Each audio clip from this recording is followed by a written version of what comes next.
Hello, welcome back to British Curiosities, and today I have a different type of video for you guys. Today I will be showing you this project that took me a year and a half to make. This project is called, oh my god, it's so heavy, Stormbreaker.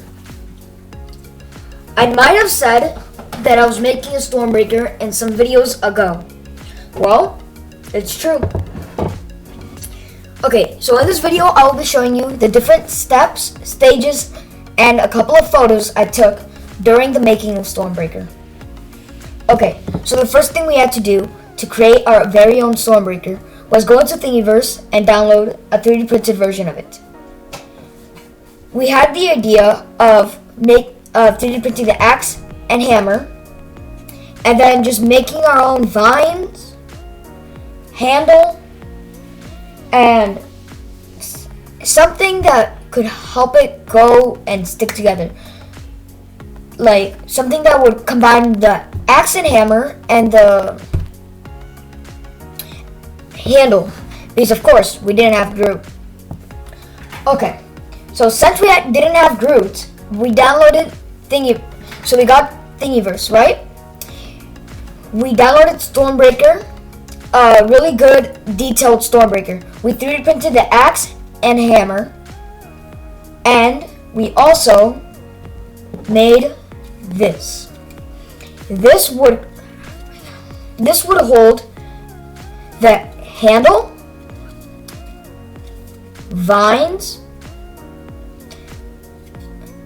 and both axe and hammer. This was a spare because we were gonna 3D print another one in black. Then we would spray paint it, but later on in the video for that. Okay, these holes would have like daggers that would go across and hold the hammer.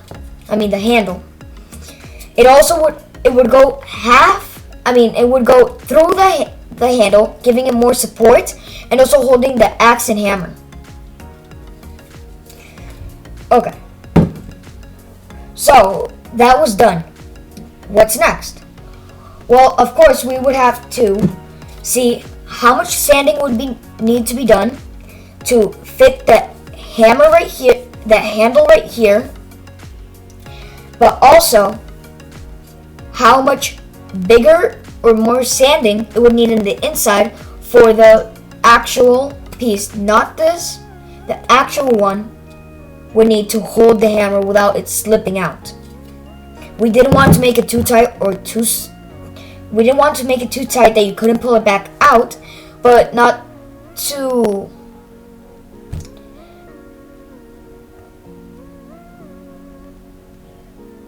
I don't know.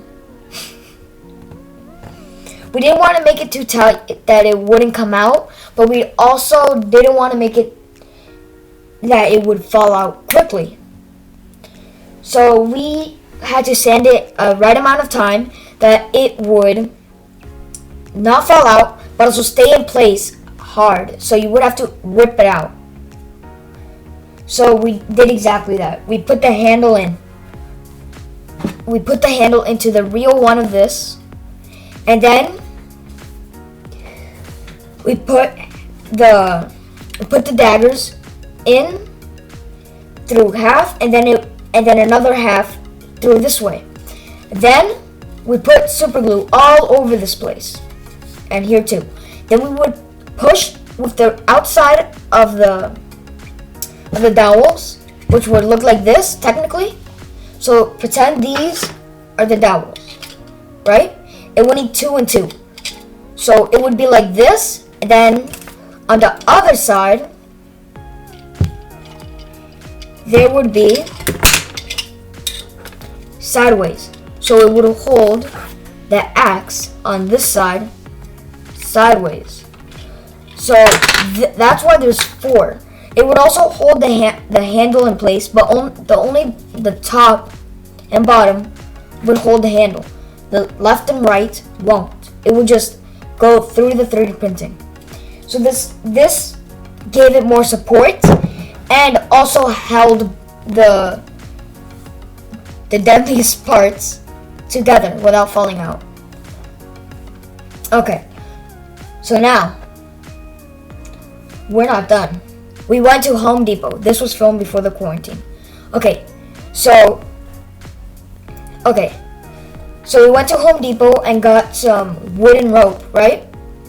And so we went to ask to go cut it, and it almost broke.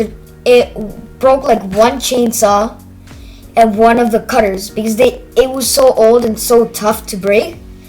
It took so long, and it wouldn't budge. It wouldn't cut.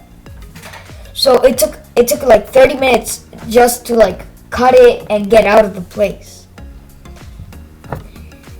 It took so long, but when we got it, we noticed we had too much, and we would have to have spare. So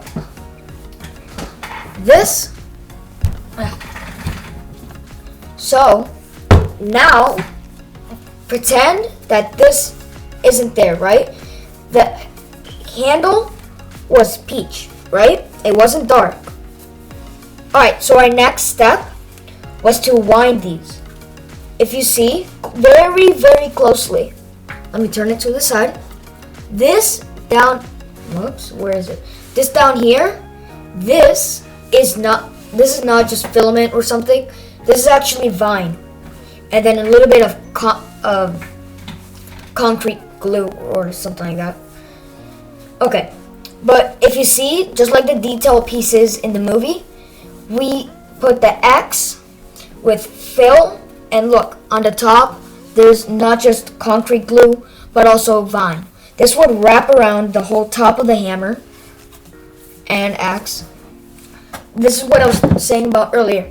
This top piece down here that had support, this what held the vine on the top. Ugh. Okay, so next step, we had to wrap this. Okay, so down from the X, it would have to go all the way down here, go in between, in and out, and then soon would wrap around here. It would wrap down, close, and far. And then this was the best part, I guess. I feel like I'm holding it backwards. This hurts. Ugh. Okay, so this was the best part. So down here, yeah. Okay, so down here we would put the vines and then put wood glue on it. Then we put concrete glue on the side, so it would have this cool, smooth effect. Also, the vine was roughed, so we really needed this. Then we just made it fade down, and it gave it a really good texture and really easy to hold. Okay, what was our next step? Our next step, spray paint and paint. Okay. So after the building process, which took about a couple of months, maybe I think it took like 7 months. It was like a couple of weeks of designing and looking for the right thing, a couple of weeks of doing nothing. But finally, once we had the thing, we immediately went to Home Depot and went to other places as well to find spray paint. So we found 2 types. We found a not shiny silver for the axe and hammer. And wait, so actually, a step back. Before we even built before we even put this together, we bought spray paint and spray painted the axe and hammer. That I forgot about that. Then we went to see if they had textured spray paint, and we put it all around the handle, right? And then we realized that's not gonna work that's not gonna work because we already have it together because the vines are together, right? That's another factor that we can't take apart because 1, it's super glued, 2, it has concrete glue all around it. so it'll make a mess and also not even work anymore, or stay together, I should say. So what we did instead was we asked if there was textured paint, which of course there wasn't, sadly. So we took the spray paint bottle that we bought earlier for the handle, and they said that they could replicate the color but not the texture. So we bought the paint and I started painting. I painted over the vine, the concrete,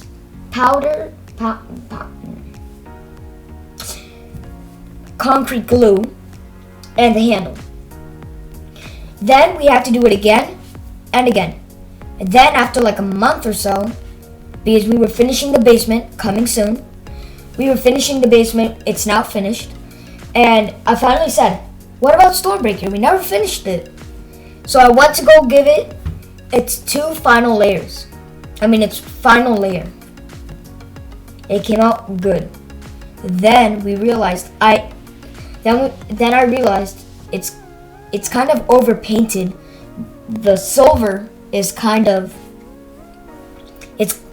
has paint on it, and it doesn't really look shiny anymore, or even look like silver anymore. So we put masking tape all around it. Picture. And we would okay, so we put masking tape and some duct tape because it wouldn't hold around the vines.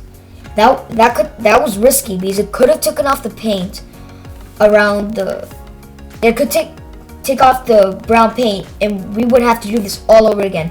But the bottom part had masking tape because this would hold, and we also know that too much of it on the bottom would rip off the paint, which it was kind of starting to on the top, but it was only a small bit. That's it. So that's what we did. So after we spray painted it, it took like 2 days to do that, because the first day we started late and it was kind of getting very cold. Then the next day which is today, was really shiny, was really bright, and the sun was bright as well. So we went, spray painted it like 3 layers, and finally Stormbreaker was done.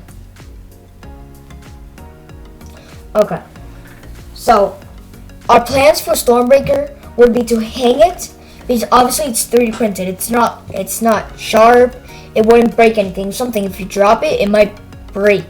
Not break the floor. It might break the floor, but it also might break the axe or hammer in the process. So we're gonna probably hang it over the Legos and have it like for display, and also to hold if you want to, but it's pretty heavy. So that's what we did. We were gonna do, we haven't done it yet. It's obviously right next to me, but that's our plan, and I hope you guys enjoyed the video. Like and subscribe. We have enabled comments down below, so feel free to comment down below. Goodbye. Wait, before you guys click off this video, comment down below if I should make a foam Mjolnir, and so I can literally just throw it around and do stuff with it, because I'm planning to do that. But I'm also planning to do something for Halloween, which is like 3D printed graves, so we can like put them all around the house. It's amazing. Alright, bye.